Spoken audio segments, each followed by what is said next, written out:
여기서 내가 어떤 사명감을 갖지 않으면 자칫 그냥 우스갯거리 그림으로 전락할 수 있겠구나. 많은 창의력들이 살아남기 위해서 혹은 먹고 살기 위해서 아니면 내 앞에 닥친 문제를 해결하기 위해서 발휘가 됩니다.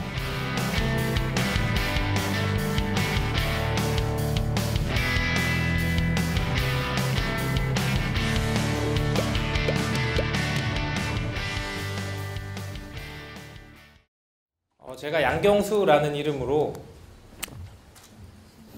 그렇게 싫어했었던 불교를 그리고 나서 불교 현대미술 작가라는 타이틀을 얻게 됐습니다.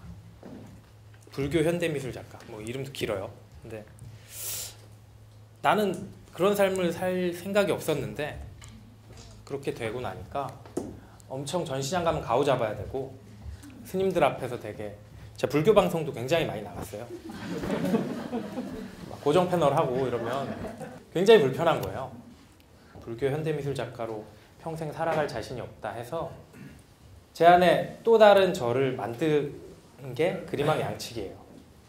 양치기는 제가 양치기도 하고 뭐 다스릴 지자에 자기 기자를 써서 그래 이 새로운 캐릭터로 나를 다스려 보자 라는 안 어울리는 진지함을 넣었고요.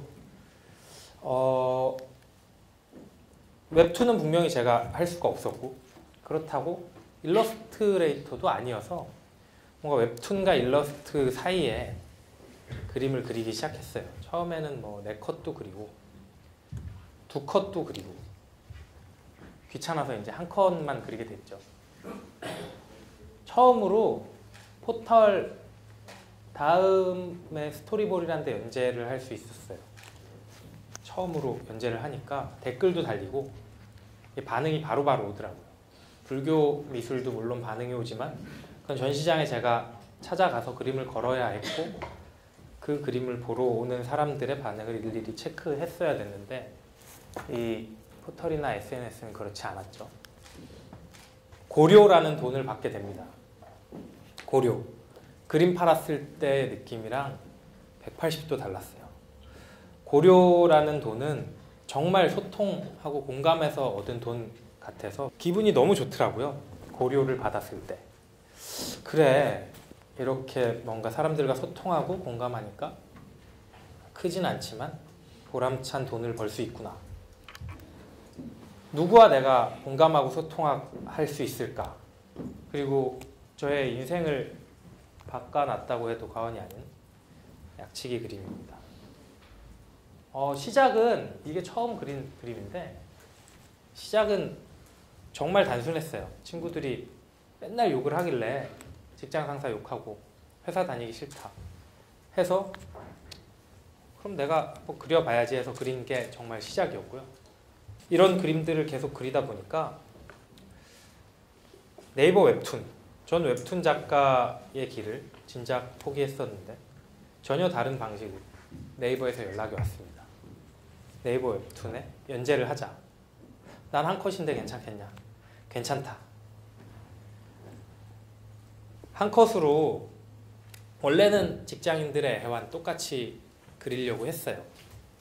근데 네이버 웹툰 뭐 보시는 분들 너무 많이 계시죠? 엄청 많은 분들이 보고 여기서 내가 어떤 사명감을 갖지 않으면 자칫 그냥 우스갯거리 그림으로 전락할 수 있겠구나 해갖고 직장인들 뿐만 아니라 모든 직업군을 한번 다뤄보자 라는 생각을 하게 됐습니다.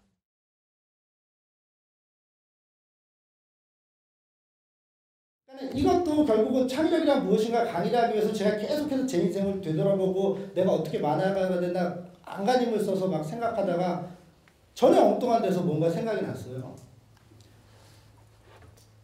갑자기 생각나는 게 이 그림이에요. 요거.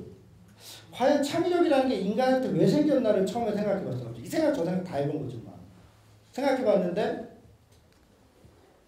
요 장면이에요. 요 장면이 갑자기 머릿속에 떠오르고 제가 생각하는 창의력의 본질이 뭔가 알게 된 떠오른 장면인데 어느 원신이 길을 가다가 저렇게 멧돼지를 만난 거예요. 멧돼지 만나가지고 목숨이 위험하잖아요. 멧돼지가 자기랑에 막 달려오는 거예요. 달려오니까 이쪽으로 구르고 저쪽으로 구르고 왔다 갔다 막 구르고 살아남으려고 안간힘을 쓰다가 갑자기 머리에 전구가 하나 딱 켜지는 거죠.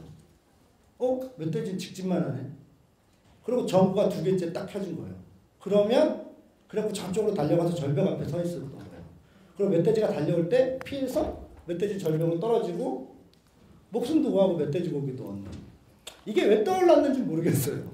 여하튼 이 장면이 떠오르면서 뭔가 갑자기 모든 연결고리가 쫙 맞춰지기 시작하는 거예요. 제가 창의력은 조합이라고 얘기한 것처럼 계속해서 몇 달을 고민하다 보니까 뭐가 쫙 모이면서 생각이 난 게 창의력이라는 게 우리가 생각할 때 보통 창의력이라고 하면은 상상력, 놀라운 발상, 아이디어 아니면 문학작품 아니면 음악 그런 걸 다 생각하잖아요. 창의력이라고 그러면.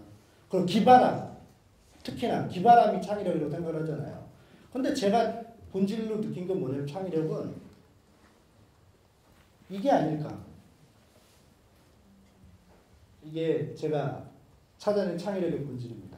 생각해보면 인류가 지금까지 이룩한 모든 문명과 또 예술작품들조차도 이 명제에 벗어날 수 없다고 생각을 해요. 원시인이 멧돼지 잡아먹고 들어 누웠더니 너무 추워가지고 옆에 왔더니 잡아먹은 멧돼지 껍질이 있어 뒤집어 쓰기 시작해서 뒤집어 쓰다 보니까 이거 팔 나올 구멍을 하나 좀 만들고 그 옷을 만들고 그러고 여러 가지 도구를 만들고 하는 게 왜 그때 창의력이 갑자기 나는 크리에이티브한 원시인이니까 창의력을 발휘해야지 그러지 않았을 거 아니에요. 먹고 살려고 살아남으려고 문제를 해결하고 눈앞에 닥친 문제들을 극단적으로 얘기하면은 제가 어떻게 이렇게 많은 만화를 그릴 수 있죠라는 질문을 되게 많이 받는데 항상 하는 대답이 그거예요. 먹고 살려고 하다 보니까 여기까지 왔습니다가 답인데 사실이거든요. 현실적인 이야기고